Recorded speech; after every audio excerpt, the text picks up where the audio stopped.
Assalamualaikum warahmatullahi wabarakatuh. Kami dari kelompok 4 yang beranggotakan Anissa Dian Pratiwi, NPM 21130530026.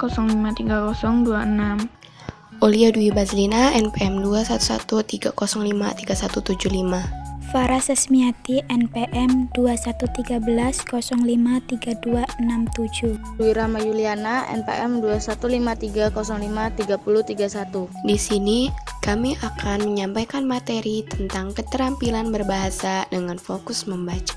Materi pertama yang akan dibacakan oleh Dwi Rahma Yuliana. Apa sih membaca itu?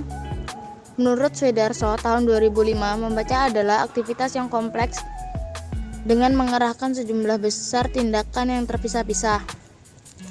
Misalnya, pembaca harus menggunakan pengertian dan hayalan, mengamati dan mengingat-ingat untuk memperoleh informasi dalam bacaan. Untuk dapat membaca suatu bacaan, seseorang harus dapat menggunakan pengetahuan yang sudah dimilikinya. Lalu yang selanjutnya akan dibacakan oleh Anissa Dian Pratiwi. Apa sih hubungan keterampilan menyimak dengan fokus membaca? Menyimak adalah suatu proses kegiatan mendengarkan lambang lisan dengan penuh perhatian, pemahaman, serta eksposisi untuk memperoleh informasi, menangkap isi atau pesan, serta memahami arti komunikasi yang telah disampaikan sang pembicara melalui kalimat atau bahasa lisan. Pembelajaran keterampilan membaca kurang berjalan dengan efektif apabila tidak diikuti dengan kegiatan menyimak.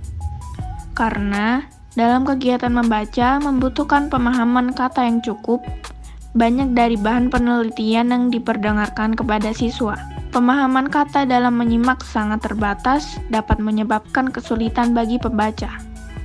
Menyimak dan membaca berhubungan erat, karena keduanya merupakan sarana untuk menerima informasi dalam kegiatan komunikasi. Lalu materi selanjutnya akan dibacakan oleh Olia Dwi Bazlina.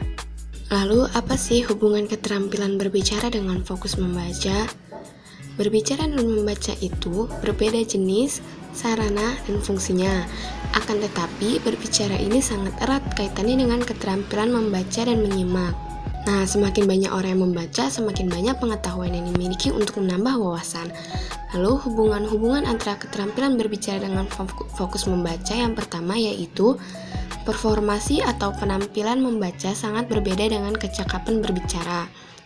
Lalu yang kedua, pola-pola ujaran orang yang tuna aksara mungkin mengganggu pelajaran membaca bagi anak. Yang ketiga, berbicara merupakan dasar untuk belajar membaca pada usia dini. Yang keempat, kosakata spesifik dari bahan bacaan harus dikomunikasikan secara langsung. Dan yang kelima, perlu adanya pengajaran kosakata tertentu secara langsung.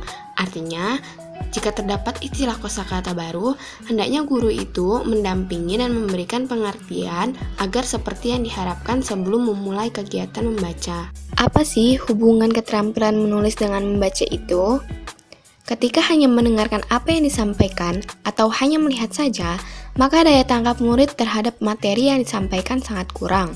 Melalui penekanan membaca, anak akan lebih paham sendiri terhadap apa yang mereka baca, dan juga kecepatan membaca materi disesuaikan dengan kemampuan masing-masing murid, sehingga antara menulis dan membaca bisa berdampingan dan juga seimbang.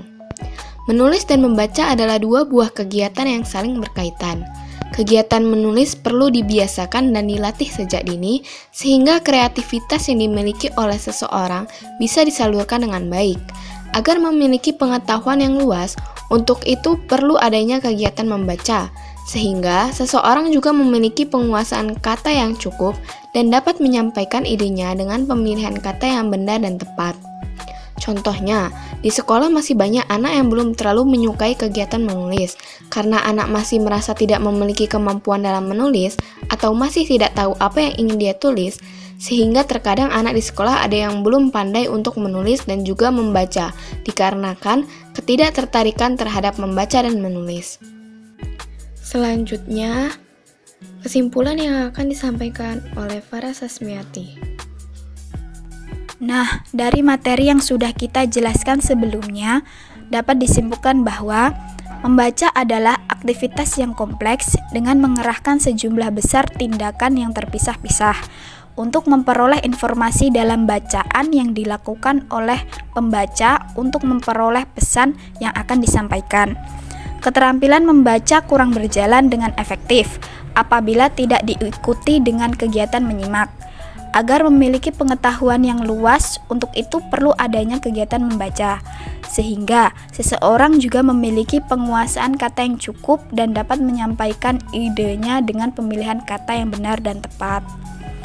Rendahnya keterampilan membaca dan menulis yang dimiliki oleh seseorang juga berpengaruh terhadap wawasan dan pengetahuan seseorang, karena pada dasarnya wawasan dan pengetahuan sangat dibutuhkan. Sehingga terkadang anak di sekolah ada yang belum pandai untuk menulis dan juga membaca, dikarenakan ketidaktertarikan terhadap membaca dan menulis. Oleh karena itu, kita sebagai calon pendidik wajib untuk membuat minat anak didik kita saat di kelas untuk menyukai menulis dan membaca, agar mereka tidak kesulitan dalam melaksanakan kegiatan belajar mereka yang selalu berhubungan dengan keterampilan berbahasa. Itulah penjelasan materi dari kami. Kurang lebihnya kami mohon maaf. Wassalamualaikum warahmatullahi wabarakatuh.